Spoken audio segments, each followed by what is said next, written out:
Bag मुझे दीजिए। आइए आइए, आप अंदर आइए। हाँ हाँ, बहुत दिनों से तेरी याद आ रही थी, इसलिए बच्चों की छुट्टियां लगते ही मैं आ गई।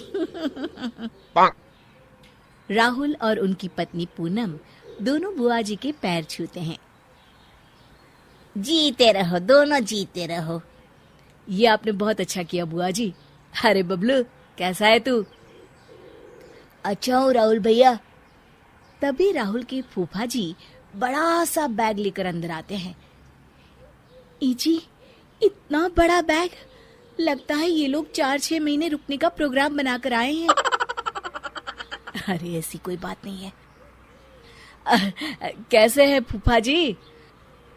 अरे मर गया रे, कितनी गर्मी है यहाँ। घर तो ठीक ठाक बनाया है साले साहब ने, लेकिन फिर भी कुछ कमी लग रही है।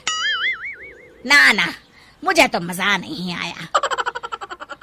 सुनिए जी, ये तो आते ही हमारे घर की बुराई करने लग गए। अरे कुछ नहीं, फूफा जी का स्वभाव ही ऐसा है। भाई, मुझे इस गर्मी में रहने की आदत नहीं है। तुम्हारे घर में ऐसी वैसी है कि नहीं? जीजा जी, अभी कुछ दिनों पहले ही राहुल ने अपने कमरे में एसी लगवाया है। अरे वाह, तब तो हम सब उसी कमरे में रुकेंगे। चलो बबलू बेटा, अपना सारा सामान राहुल भैया के कमरे में ले चलो। जी पापा। थोड़े दिनों की बात है, ये सोचकर पूनम और राहुल बिना कोई ऐतराज जताए अपना कमरा बुआ जी को दे देते हैं। देखते ही देखते दिन बीत जाते हैं, लेकिन बुआ जी का परिवार घर छोड़कर जाने का नाम ही नहीं लेता। माँ, बुआ जी कब जाने वाली है? आज पूरा 1 महीना हो गया है उन्हें यहाँ। आखिर हम लोग कब तक हॉल में सोकर अपना गुजारा करेंगे? अब क्या बताऊं बेटा, रिश्तेदारी का मामला है, मुंह पर किसी को कुछ कह भी तो नहीं सकते ना। ये सब तो ठीक है माँ जी, लेकिन इनका बेटा बबलू सारा दिन घर में उधम मचाते फिरता है। कल उसने हमारा नया सोफा बुरी तरह फाड़ डाला। क्या बात कर रही हो पूनम? हमारा नया सोफा है? हे भगवान, कितना महंगा सोफा है! अब उसे ठीक कराने में कितना खर्चा आएगा मालूम है तुम्हें? अरे तुम्हें ध्यान देना चाहिए था ना। अरे आप तो सुबह सुबह अपने ऑफिस चले जाते हो और घर पर मुझे और माँ जी को ये सब झेलना पड़ता है। इन लोगों को लगता है कि ये किसी होटल में रुके हैं। सुबह से शाम तक बस मुझे खाने की तरह तरह की चीजें बनाने का ऑर्डर देते रहते हैं और मेरा तो सारा दिन रसोई घर में गुजर जाता है। बहू बिल्कुल ठीक कह रही है बेटा। ऐसे नहीं चलेगा। मैं अभी फूफा जी से पूछता हूँ, आखिर वो लोग कब जाने वाले हैं।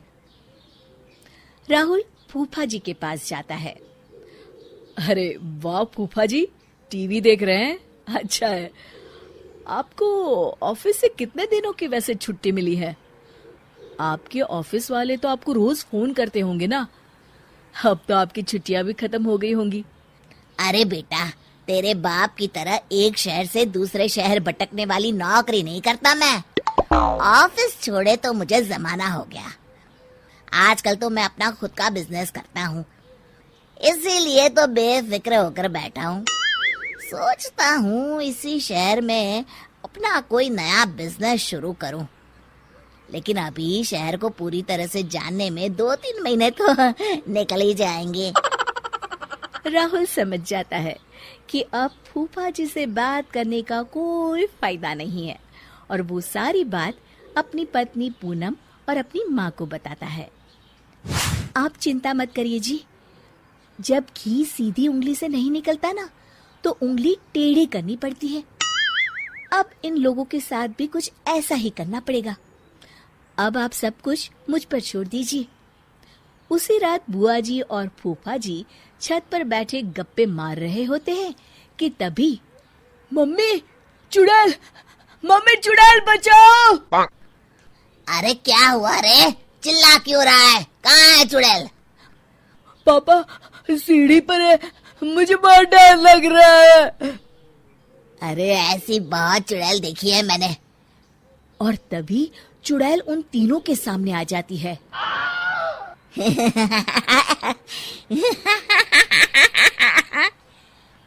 अब तुम तीनों को मुझसे कोई नहीं बचा सकता। मैं तुम लोगों को खा जाऊंगी। अरे मर गए रे, ये तो सचमुच बड़ी डरावनी चुड़ैल है।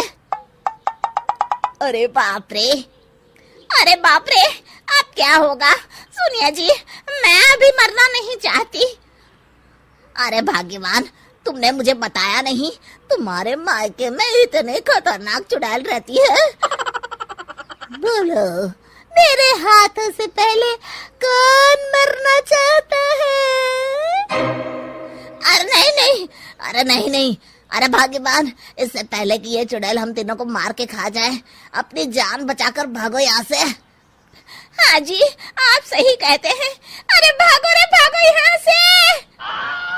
अरे मम्मी पापा, मेरे लिए तो रुको। बुआ जी का परिवार उसी वक्त घर छोड़कर भाग जाता है। उनके जाते ही पूनम चुड़ैल का मुखौटा उतार देती है। बहू, तू तो बहुत अच्छी चुड़ैल बनती है। मुझे तो पहले से ही लगता था कि तू एक चुड़ैल है। जी, क्या कहा माँ जी? अरे कुछ नहीं पगली। शिक्षा, चालाक और मतलब